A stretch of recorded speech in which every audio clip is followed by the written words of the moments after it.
Hey folks, this time we're going to take a look on a fairly new feature with Oracle Database at GCP.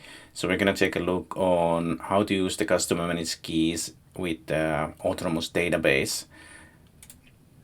So a lot of these multi-cloud solutions now, or all of them actually support as of like November, late November 2025, support customer managed keys. So Azure, GCP, and now AWS as well recently. So that's also one of the biggest requirements that I've seen, that people want to use the native services that you have. Even though you have possibility to use OCI Vault, then people tend to want to use these native key management solutions. So today we are just going to take a look how to use that key with GCP. So today we're going to follow the Google instructions. I think both Oracle and Google have their like a documentation. Just wanted to follow the Google one today, just because a lot of the things are going to be focused on what you're going to do in the Google console.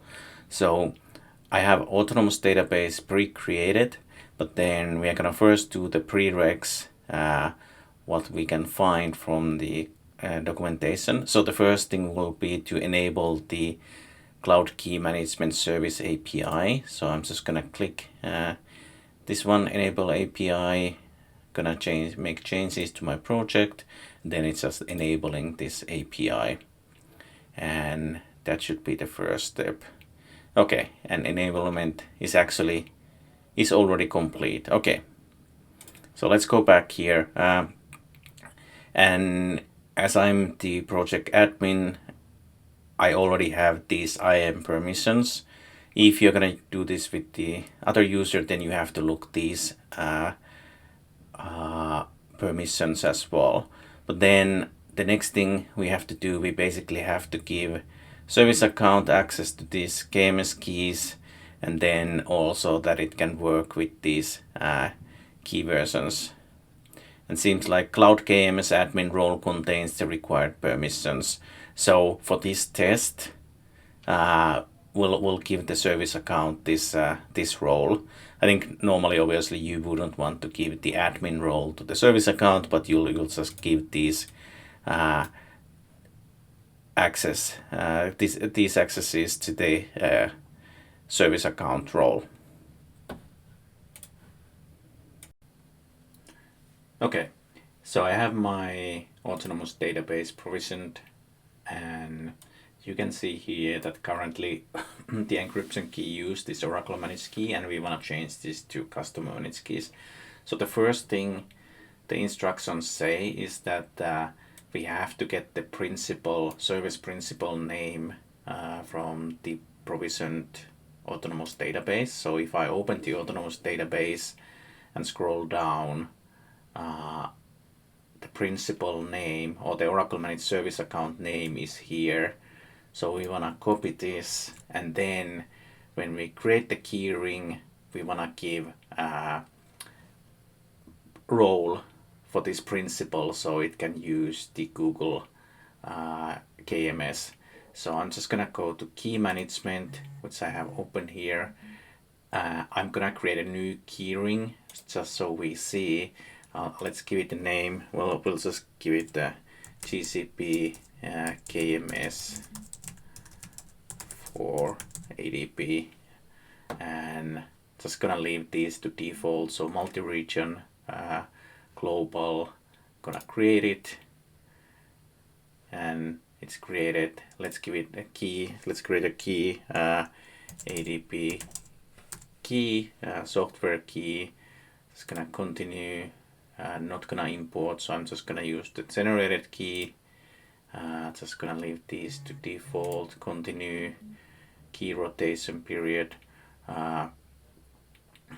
every 90 days. Continue, and that's about it. So we can create the key as well. Here we go. So now we have that available, and now let's go back to the key ring here. This this one, and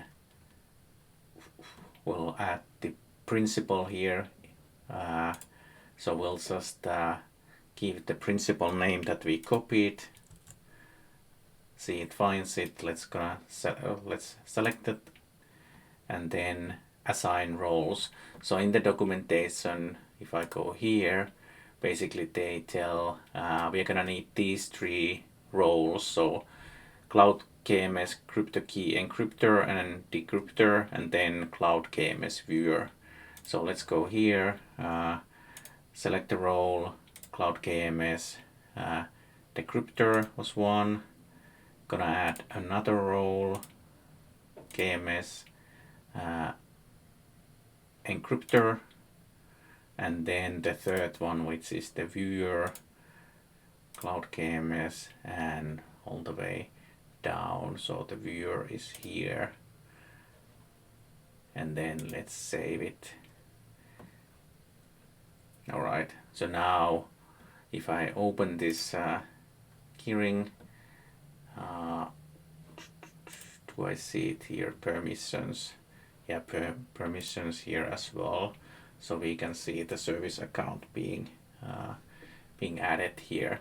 So now, if everything works, we should be able to go to our Autonomous database, and then let's just go one back here.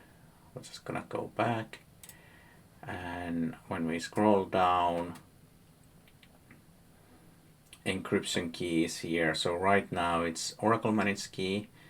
Just gonna click Manage, and then we can change this to Google Cloud Customer Managed Key. And then we should be able to select the key what we just created. So let's select that, save it, and now it says encryption key has been updated to Google Cloud Customer Managed Key, and right now it says Oracle Managed Key. Let's refresh the page and see if it's updated now. No, still not. I'm just gonna, yeah, it's updating it now because of the Autonomous Database state. Let's see if we see the state from the main page. Yeah, it's being updating. So I'm just gonna pause the video and continue once it's done. All right, it just took like a few seconds more, and now if I go to the Autonomous Database, let's scroll down, and here we see the encryption is Google Cloud Customer Managed Key, and then also the key details are listed here. So really simple way of adding the customer managed key using the Google or GCP KMS. I think that's the direction what I've been seeing as well, that people want to use the native services like I mentioned earlier on this video. So it's nice to see that Google and Oracle have made this quite straightforward. Really happy on this being available now. Still one additional thing on the key itself. So if we want to rotate the key and we take a look on the documentation, so there's also a section for this. So rotate the key on Autonomous Database. So you can see here we have to select a new key or enter one manually. So always we need to assign a new key for rotation. So versioning is not supported, so that's good to remember. So I just created the new key, basically no rotation, and then if I go to the manage keys or encryption keys, then I should be able to select the new key here and then save, and yeah, now it's updated, and the Autonomous Database details we should see, yeah, it's updating the ADB now. And I'm just gonna pause the video for a few seconds, and then we're gonna take a look as well. And now we can see here on the bottom of the screen the new key is in place. One thing to note is that if you're gonna disable or delete the key think never delete any assigned key, because then it might create issues, obviously, to accessing your database afterwards. But this, just as a summary, really easy to implement, as you could see. It doesn't take too long. Then it's just like management and rotation of the key, how you're gonna manage that on like long term if you use GCP KMS for this. Just to wrap up what we did, so what we did is we copied the principal name, which is created for each autonomous database when you create it. That service principal, we then give some privileges for GCP KMS, and then we create the keyring and key, and basically just assign the key to autonomous database.